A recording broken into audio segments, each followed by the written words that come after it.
You know, a Santan classroom is pretty unique when you take a opportunity to peek in them. We are a Montessori-based, Montessori philosophy, so that leads to more of a teacher as a guide on the side and not a sage on the stage. So when you look in a Santan classroom, what you would see is tables and chairs and groups of kids working together, creating opportunities for different types of formats of group work and collaboration, like you would kind of see in a work environment.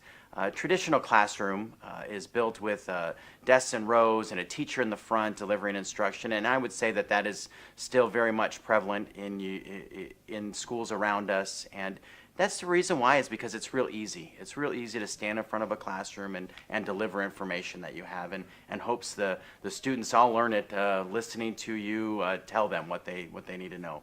Santan, you're going to see a lot of kids collaborating together, a lot of groups working together, a lot of kids engaged in learning at their level.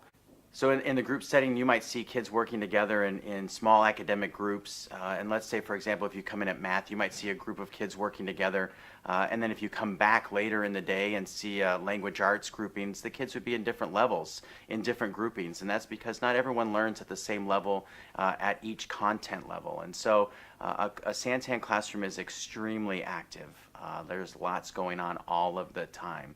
I remember one time we had someone touring our classroom, and there was a kiddo, because you can take a clipboard if you want and work on your work under the table if that works well for you, and or you can choose to be walking around the classroom. And so in this particular time when we gave a tour, there was a young man that was just kind of walking around class in the back of the classroom, and the gentleman on the tour leaned over and said, "What is that guy doing over there?" And I said, "Well, he's just kind of engaged in class and doing his thing." But the teacher started to ask for some call and response. So a teacher would ask a question, and then the students would have to respond.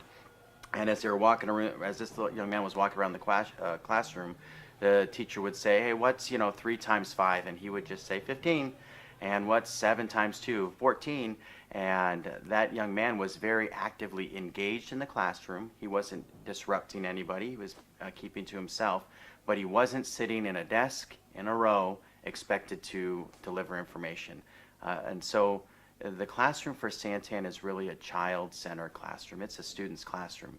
And the adults in it, we're just there to give them knowledge and wisdom. So Santan classrooms are a lot of fun, and honestly, I wish they were classrooms that I was in when I was a kid.